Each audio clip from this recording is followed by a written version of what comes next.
City cable. Hanuman దేవాలయ అభివృద్ధితో పాటు పలు సేవా కార్యక్రమాలకు శ్రీకారం చుట్టిన ప్రముఖ వ్యాపారి రాఘవరెడ్డి. హనుమాన్ దేవాలయ అభివృద్ధితో పాటు పలు సేవా కార్యక్రమాలను నిర్వహిస్తామని ప్రముఖ వ్యాపారి రాఘవరెడ్డి తెలిపారు. తాండూరు మండలం అంతారం గ్రామంలో వెలిసిన శ్రీ హనుమాన్ దేవాలయ అభివృద్ధి కోసం తాను కృషి చేస్తానని ప్రముఖ వ్యాపారవేత్త బచ్పన్ పాఠశాల డైరెక్టర్ రాఘవరెడ్డి తెలిపారు. శనివారం రాఘవరెడ్డి హనుమాన్ దేవాలయంలో స్వామివారికి ప్రత్యేక పూజలు, అన్నదాన కార్యక్రమాన్ని నిర్వహించారు. అనంతరం రాఘవరెడ్డి మాట్లాడుతూ దేవాలయ సమీపంలో తనకు ఉన్న 6 గుంటల స్థలంలో తన తల్లి జ్ఞాపకార్థం వృద్ధాశ్రమం నిర్మించనున్న అందుకు ఆ స్థలాన్ని విరాళంగా ఇవ్వనున్నట్లు తెలిపారు. అంతారం గ్రామ సర్పంచ్ జంగని లక్ష్మి, ఉప సర్పంచ్ వడ్డే రవి గ్రామస్తుల సహాయ సహకారాలతో దేవాలయ అభివృద్ధితో పాటు వృద్ధ ఆశ్రమాన్ని కూడా నిర్మిస్తామని తెలిపారు. ఎన్నో సంవత్సరాలుగా అంతారం గ్రామ ప్రజలతో తనకు ఉన్న అనుబంధమే ఈ సేవా కార్యక్రమాలు చేయాలని నిర్ణయం తీసుకున్నామని రాఘవరెడ్డి తెలిపారు. ఈ కార్యక్రమంలో తాండూరు వ్యవసాయ మార్కెట్ కమిటీ మాజీ చైర్మన్ వడ్డే శ్రీనివాస్, గ్రామ పంచాయతీ వార్డు సభ్యులు రాజేందర్ రెడ్డి, గ్రామ పెద్దలు, రాఘవరెడ్డి కుటుంబ సభ్యులు, గ్రామస్తులు సంపత్ కుమార్, పుల్లా ప్రభాకర్ రెడ్డి, వెంకటరెడ్డి, రాజేందర్ రెడ్డి, జంగని వెంకటయ్య, కోజ్గి ఆషన్న, మొగులమ్మ, మహమ్మద్ ముస్తాఫా, రిజ్వాన్, నర్సింలు, బాబర్ తదితరులు పాల్గొన్నారు.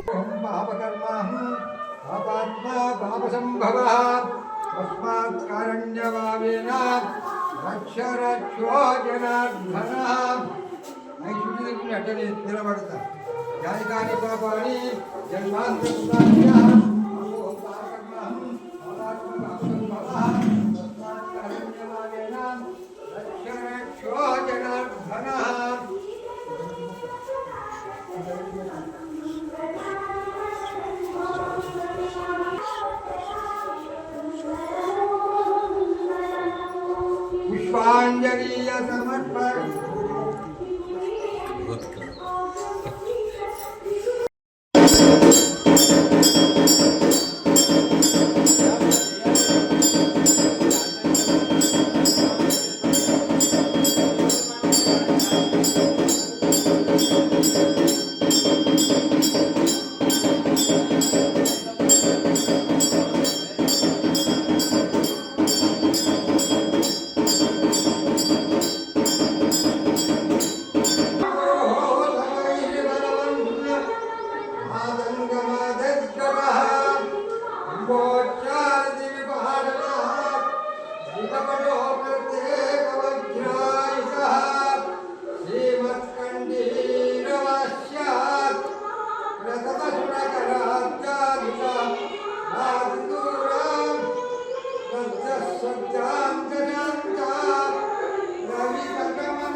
ఇక్కడ అంతారం విలేజ్లో నేను ప్రారంభించే అందరి సహకారంతో ఊరు ప్రజలు, మీడియా అందరికీ, నా యొక్క మీడియా వాళ్లకు ఫస్ట్ ధన్యవాదాలు. సర్పంచ్ పెద్దలు, గౌరవనీయులు అందరికీ నా యొక్క నమస్కారములు.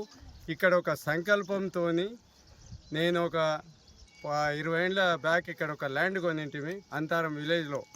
నాకు విలేజ్ అంటే చాలా ఇష్టం. అయితే నేను ఒక గృహం కట్టుకొని ఇక్కడ గడ్డ మీద మంచిగా కట్టుకొని ఉండాలని అనుకున్నా. ఆంజనేయ స్వామి దర్శనానికి వచ్చినప్పుడు ఆంజనేయ సన్నిధిలో సంకల్పము ఒకటి, ఎక్కడెక్కడనో ఓల్డేజ్ హోమ్ అంటే 60 ఏళ్ళు దాటిన ముసలి వాళ్ళు, వితంతువులు, చిన్నపిల్లలు, అనాథలు, ఒక ఓల్డేజ్ హోమ్, తర్వాత చిన్న పిల్లలకు అనాథలకు ఒక పాఠశాల. మనకు మనిషికి కావాల్సింది జీవితంలో 3 కోరికలు ఉంటాయి. చేసుకునే వాళ్లకు ఒకటి ఫస్ట్ ఫుడ్డు, బట్ట, ఫుడ్డు, ఒక గృహము. 3 చేసుకునే వాళ్ళకు. మిగతా వాళ్ళకి ఏముంటాయి, ఓల్డేజ్ అయినాక మస్తు పిల్లలు పెద్ద పెద్ద హోదాలో ఉంటారు. వాళ్ళకు వండి పెట్టే వాళ్ళు ఇంట్లో మనుషులు దొరకరు.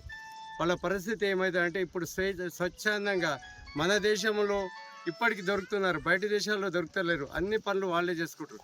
ఇక్కడ కూడా అన్ని పనులు చేసుకుంటారు, కానీ చేత అయినప్పుడు రాత్రి 12 గంటలకు ఏదన్నా అయింది అనుకో ఎవరు స్పెషల్ లేకుంటారు. వీళ్ళంతా ఐక్యంగా ఒక దగ్గర ఉండి మార్నింగ్ నుంచి ఈవినింగ్ సంరక్షణలో ఒక నర్సు, ఒక డాక్టర్ సన్నిధిలో ఒక అంబులెన్సు ఇటువంటిది మనం పెట్టి ఒక దీన్ని మంచిగా ఆదర్శ గ్రామం అంతారం విలేజంలో స్థాపితమని నా కోరిక. అందరి సహకారం ఉంటే నేను వాళ్ళ వెనుక ఉండి చేయగలుగుతాను. దాతలు ఉంటారు చాలామంది, దాతలు వాళ్ళు తీసుకునే వాళ్ళు లేరు వాళ్ళ దగ్గర, ఎందుకంటే వాళ్ళకు కూడా డబ్బు ఉంటుంది. ఏమిటికి వాడుతున్నారు వీళ్ళని? ఒక మంచి సంస్థ ఓపెనింగ్ చేసి దాన్ని ఒక ట్రస్ట్ మీద పెట్టి మంచి ఎక్కడ కూడా కరప్షన్ కాకుండా ఇది ఒకటి అందరికీ మంచిగా అయ్యేదని నా సంకల్పం. అందరూ ఒప్పుకుంటేనే నేనేమన్నా చేయగలుగుతా. మన ఆదర్శ గ్రామంగా సర్పంచ్ అమ్మ మేడం ఆమె కూడా ముందుకు వచ్చింది. ఆమె దీంట్లోనే మొత్తం నడుస్తుంది. ఒక ట్రస్ట్ ఉంటుంది, వాళ్లకు వెనుక ఉండి నేనేమన్నా చేయగలను. ఊరంతా ఐక్యంగా ఒకటే తాటి మీద ఉండాలి. ఎవ్వరు కూడా పార్టీ, కులాలు, మతాలు అని ఏమి ఉండొద్దు. పటేలు, పట్వారి అని ఎవ్వరు లేదు, ఏం లేదు, అందరం సమానమే. మనిషి జీవితంలో ఒకటే, స్త్రీ పురుషుడు, అంతేనా? మరి మనకి ఇంకా ఎందుకు పాతకాలం ఎందుకుంది? ఇంకా పాతకాలం ఊళ్ళో నడుస్తుంది. ఏమొద్దు, పటేళ్ళున్నా కోపం రావచ్చు, జాగీర్దారులున్నా కోపం రావచ్చు, కానీ మనం ఐక్యంగా కలిసి ఎవ్వరు కూడా ఊక ఉండొద్దు. యూత్ మొత్తం ఏదో పని చేసుకోండి. వాళ్ళకి కావాల్సింది ఏమిటిది? ఫస్ట్ బైక్ కావాలి. బైక్ కావాలంటే పని చేసుకోండి, బైక్ వస్తుంది. తర్వాత ఏం కావాలి? ఇల్లు కావాలి. 2 మనిషికి. 2 ఉన్న తర్వాత ఏడబెకైతే బతకవచ్చు. ఉండడానికి కూడంటే దొరుకుతుంది, గుడ్డ అంటే దొరుకుతుంది. ఇల్లు కట్టుకోవాలంటే కష్టమైన పని. ఒక జాగా ఎవరన్నా పూర ఏం లేని వాళ్ళు ఉంటే వాళ్ళకు ఒక 60 గజాలు ఆదర్శ గృహము, 60 గజాల్లో నేను నిర్మిస్తున్నా. ఇక్కడ 54 గజాలే. అటువంటి చూడండి, వీళ్ళు ఎమ్మెల్యే సాబ్కు రికమెండేషన్ చేసి మీకు ఎక్కడైనా 5 లక్షలు ఇస్తారు, కట్టుకోండి మంచిగా. ఆ ప్లేస్ మాత్రము నేను ₹1 లేకుండా ఉచితంగా ఇప్పిస్తా. ఎవరైనా రేషన్ కార్డు ఉండి, వైట్ రేషన్ కార్డు, దారిద్ర్య రేఖకు కింద ఉన్న వాళ్లకు ఫ్రీగానే, ఉన్న వాళ్ళకు ఉంటే ఆపరేట్లో ఇప్పిస్తా. ఎందుకంటే ఒక గుంట 45 లక్షల ఇన్సూరెన్స్ వస్తుంది. ఒక గుంట భూమి ఉంటే ఎంఆర్ఓ సార్ కూడా సహకరించి చేసిండు. మొన్న ఇక్కడ ఇచ్చిన నేను అంతారం విలేజ్లో రైతు బీమా వస్తుంది. దాని మీద రైతు బంధు, రైతు నరేంద్ర మోడీ పైసలు 6,000 పడతాయి సంవత్సరానికి 3 విడతల. దీనికి 2,000 ఇన్సూరెన్స్, 40 లక్షలు ఎస్బీఐలో చేస్తున్నారు. ఆ 40 లక్షలు చేసి ఒక సంవత్సరం నేనే కట్టిస్తాను 2,000. తర్వాత నరేంద్ర మోడీ పైసలు అకౌంట్లో వచ్చేస్తాయి. అది ఈసీఎస్ పెడితే ఎవ్రీ ఇయర్ మనం ఉన్నంత వరకు అటువంటి ఇన్సూరెన్స్ పెట్టుకుందాం అనుకో, మనకి ఎప్పుడు ఎలాంటి కీడు జరగదు, మేలే జరుగుతుంది. ఎందుకంటే మనం ధైర్యంగా ఉంటాం. అరే నేను పోతే 40 లక్షలు వస్తుంది, నా భార్య పిల్లలు హాయిగా ఉంటారు అని ధైర్యంగా ఉన్న. కింద పడ్డా కానీ యాక్సిడెంట్ అయినా అది చేయది. ఏం లేకపోతే కొడదాం, పీకుదాం అని, చంపుదాం అనే ఆలోచన ఉంటుంది. కానీ ఇటువంటి ఆలోచనలు అన్నీ తీసేసి ఐక్యమత్యంగా దౌర్జన్యము, ఇది నాది నీది అని కొట్లాడకుండా మనం ఏం తీసుకురాలేము. భూమి మీదకి వచ్చినప్పుడు ఏమన్నా తీసుకొచ్చినామా? ఏం తీసుకురాలేము, ఏం తీసుకుపోము. కాబట్టి అందరము మంచిగా ఎట్లుండాలంటే అన్నదమ్ములు కూడా ఉండరు, అంత మంచిగా ఉండాలి. అన్నదమ్ములు కొట్లాడుతుంటారు ఇద్దరు, నాది ఈడికి చేనుల ఉర్రాల కాడ, ఇంటి కాడ, ఇది మీద కాకులు ఉడుతుంటాయి, కావు కావు అంటే మనది ఏమన్నా ఉందా? ఏమీ లేదు. మనము నిమిత్త మాత్రము రిక్త హస్తములతో వచ్చితిమి, రిక్త హస్తములతో వెళ్ళేదాం. ఏం పుట్టినప్పుడు ఏం తీసుకురాలేం, మనకి ఏముండయి. తర్వాత పోయేటప్పుడు కూడా అన్నీ తీసుకొని పంపిస్తారు. పెద్ద ధనవంతుడు నాకు ఒక 1 కోటి రూపాయల బంగారం లోపల పెడతాడా, డబ్బులు పెడతాడా, ఏం పెట్టాడు. అటువంటి ఈ ఆదర్శ గ్రామము అంతారం విలేజ్ మనము తెలంగాణ స్టేట్లోనే ప్రథమ విలేజ్ అని పేరుగాంచుకోవాలి. ఎంతమంది ఉన్నారో అంతమంది, ఎవ్వరికి ఏం లేకుండా. నేను నిజంగా చెప్తున్నా, రియల్. నా ప్రాపర్టీలు ఏమన్నా ఉంటే కూడా నేను ఇచ్చి చేపిస్తా. నా పేరు ఎం రాఘవరెడ్డి, నాది మిట్టబాస్పల్లి విలేజ్. నేను 45 ఏళ్ళ నుంచి తాండూరులోనే ఉంటున్నా. నేను 40 ఏళ్ళ నుంచి బిజినెస్ చేస్తున్నా. నేను అన్ని విధాలు అన్నీ చేసి ఈరోజు లాస్ట్కు ఏం చేస్తున్నా, నాకు ఒక స్కూల్స్ ఉన్నాయి. స్కూల్ నా బిడ్డ చూసుకుంటాను, నా బిడ్డ నా భార్య.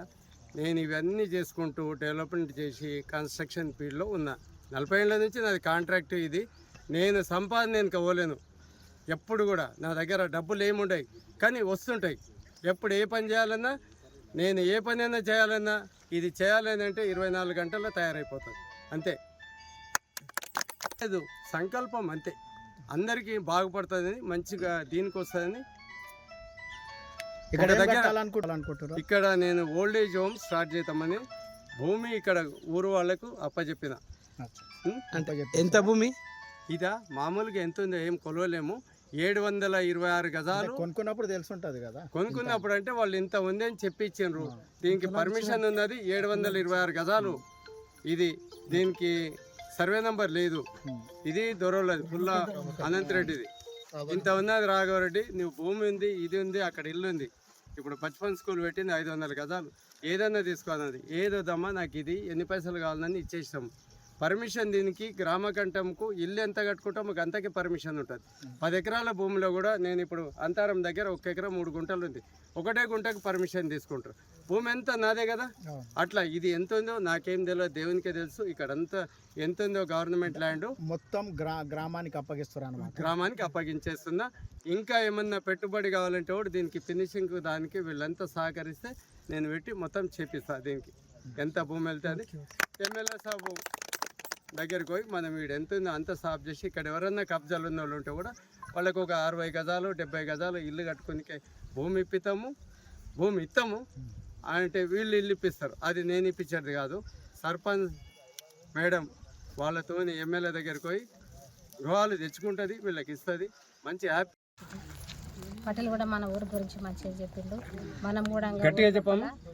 మాదిగోళ్ళు తెలుగోళ్ళు ఏం బాల్జల్లం బాపనల్లం అనేది ఏం లేకుండా అంత అన్నదమ్ములు లేక మనం ఒక్క తల్లి పిల్లలు లేక ఉండాలి. అయితే ఇప్పుడు మన పటేల్ సాబు భూమి చేసుకుంటాం. అయితే అతను ఒక మంచి సహకారం అందిస్తాడు.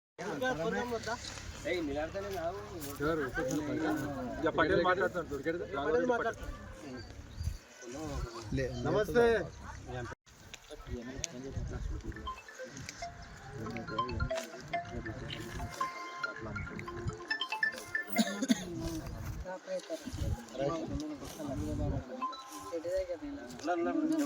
రైట్.